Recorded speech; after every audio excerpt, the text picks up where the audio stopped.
그 다음에 요새 보니까 이 알카에다라는 이 테러 단체가 점점 우리 곁에 가까이 오고 있는 것 같아요. 느낌이.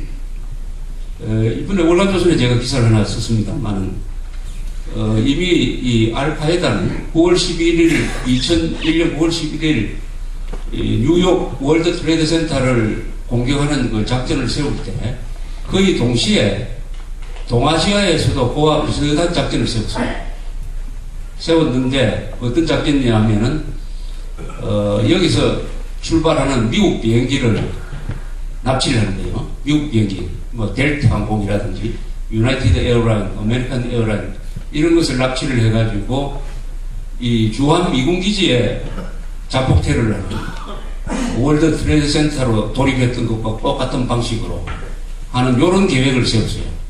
그렇게 하려면은 이제 뉴욕하고 이 서울 근방에서 동시에 납치가 돼야 됩니다. 동시에 납치가 되지 않으면은 먼저 납치되면은 비상에 걸려가지고 뒤에 비행기는 납치가 되지 않아요.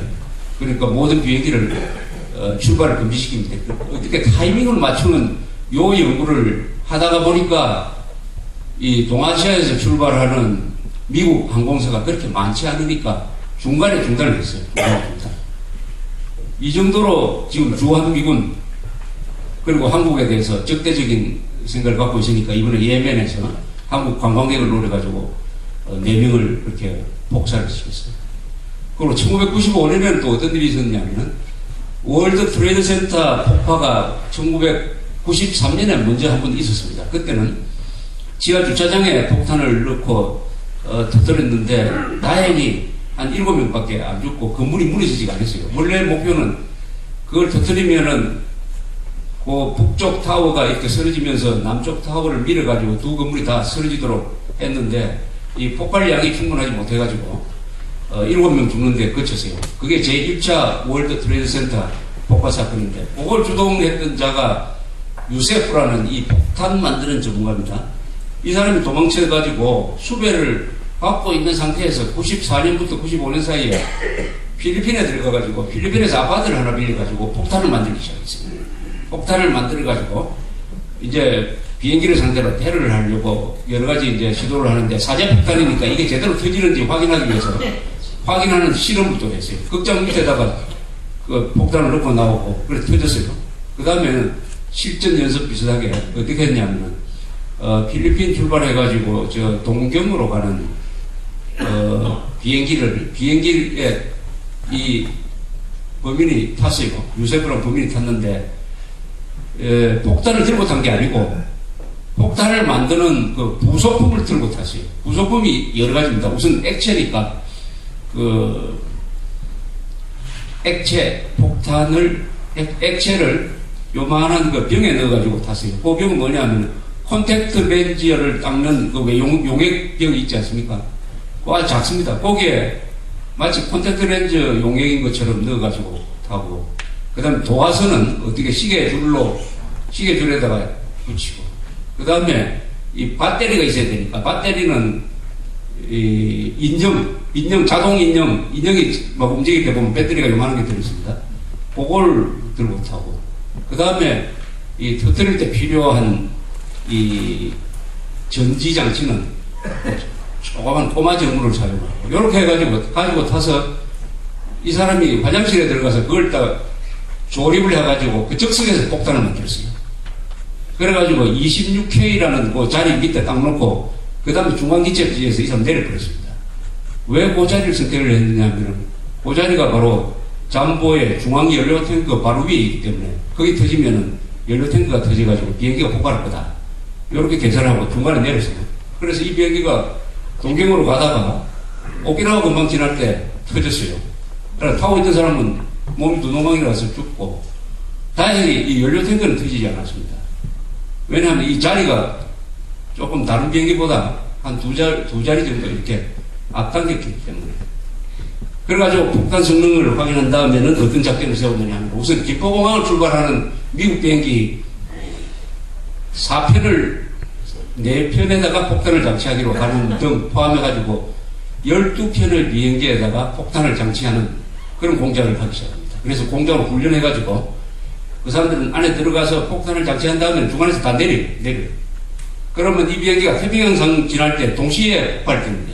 12대가 태평양 상공에서 동시에 폭발되도록 그렇게 작전을 딱 해놓고 D-Day를 잡아서 그게 1995년 2월인데 그 보름 전에 이 아파트에서 불이 났습니다. 화공약품만 치다가 불이 나고 있어요. 그래서 필리핀 경찰이 가보니까 완전히 이거 아파트가 폭탄 만드는 공장이에요. 그래서 그 관련자들이 다 도망가고 해서 이 계획이 중단이 됐습니다. 이 두 사건을 보면은 알카에다가 이 한국을 표적으로 삼고 있다 하는 것을 잘 알 수가 있습니다. 그 이유는 우리가 친미국가다. 그 다음에 주한미군이 여기 있다. 이런 거죠. 근데 이 알카에다 등 이 무슬림 과격단체는 옛날부터 수십 년의 역사를 가지고 있습니다. 북한하고 매우 가깝죠. 그 중에 요원들이 북한에서 훈련받은 경우도 있고, 또 북한과 시리아, 북한과 이집트, 북한과 이란은 뭐 형제국가처럼 굉장히 친밀합니다. 중동 전쟁을 할 때는 북한 조종사가 이집트 전투기를 몰고 싸운 적도 있어요. 이런 오래된 관계가 있습니다. 특히 북한과 파키스탄은 뭐 핵개발을 같이 한다고 봐도 되고, 북한과 이란은 지금 미사일 핵개발 동시에 한다고 봐야 됩니다. 그러니까 어떤 지금 우려가 있느냐 하면은 북한 정권하고 이 무슬림의 과격단체, 테러단체하고 한국의 좌익들하고 이게 같이 하나의 이 동맹군을 형성할 가능성이 매우 높아요. 한국의 좌익들이 요새 하는 행동을 보면은 친이슬람적인 행동을 많이 합니다. 반미, 반유태, 반이스라엘. 그리고 이 이슬람 과격단체들은 거의 대부분이 어디 출신이냐 하면은 무슬림 브라더즈라는 MB라고 합니다. 이 줄여서 MB인데 국제사회에서 MB라고 하면은 우리 이명박 대통령보다는 무슬림 브라더즈라는 이 단체가 더 유명해요. MB인데 이게 에집트에서 생긴 이 종권리주의적 이슬람 단체입니다. 1920년대부터 생겼는데 여기서는 주로 뭘 주장을 하냐면 지하드 정신, 그러니까 순교 정신, 이슬람의 적과 싸워서 목숨을 버리는 것이 얼마나 소중한 것이냐. 그렇게 죽으면 전당 가서 아주 잘 먹고 잘 산다. 만약 지하드를 해야 될 때 하지 않으면 지옥 간다. 이런 것을 중심 이데올로기로 해가지고 많이 퍼져갔습니다. 그래서 중요한 이슬람 테러 집단은 MB 출신들이 많아요. 문제는 한국의 이슬람 인구가 지금 한 10만 명 됩니다. 이 속에 무슬림 브라더즈가 세포를 만들고 있지 않을까 하는 쪽으로 우리 정부기관이 굉장히 신경을 쓰고 있습니다. 그런데 이슬람 사람들은 자기들끼리 커뮤니티를 만들어서 살기 때문에 외부에서 침투하기가 굉장히 어렵습니다. 그런 점에서 앞으로 이 부분을 우리가 유심히 봐야 될 것이다. 1995년에 그 테러 계획과 2001년의 테러 계획은 막판에 가서 취소를 해버렸습니다. 막판에. 아주 그런 점에서는 우리는 행운이죠. 만약 제대로 했으면은 1995년에는 12대가 폭탄을 장치한 채 날다가 터졌으면 한 미국 사람들 계산으로는 한 4,000명 정도 죽었을 거예요. 그 중에 한 6,700명은 김포공항에서 간 사람들일 가능성도 있죠.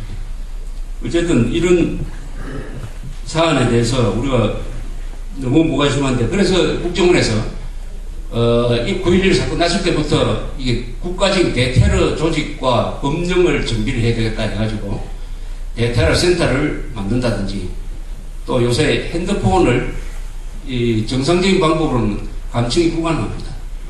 핸드폰을 만드는 회사에서 감청이 가능하도록 그 시설을 해놔야 돼요. 우리는 그런 시설을 안 해놨어요. 그래서 그 시설을 감청 협조 장치를 시설을 하고, 다만 감청은 법원의 인정을 받아서 한다. 이렇게 법을 바꾸려고 하더라도 했는데 좌익 단체들이 들고 일어나가지고 지금까지 법령 정비가 되지 않아가지고 대한민국은 지금 대테러 센터가 없고 대테러 조직이 없어요. 국정원이 하고 있을 뿐이지 전 정부기관이 이 손발을 맞춰서 하는 게 없습니다. 왜냐? 좌익들이 반대하고 있어요. 한국의 좌익들이 별거 다 반대하지만은 특히 우리가 이 대테러 작전하기 위한 이 기구 정비를 과거에 이 좌익 정권, 좌익 세력이 반대를 했다. 그것이 무슨 이유겠느냐고요? 좌익들은 대한민국이 불행해지는 것을 원하는 집단이니까 그 사람들이야 그렇게 하는 것이 당연하죠. 자신의 가치관에 충실하게 하는 것이니까. 그래서 이 점을 우리가 앞으로 상당히 유의해서 보면서 반드시 이 대테러 조직을 지금 만들어야 됩니다. 우리가 한국이 앞으로 아프가니스탄에 더 많은 병력을 파견할 가능성도 있어요. 그럴수록 이슬람 단체로부터의 그 위협은 증가할 것이다. 이렇게 판단이 됩니다.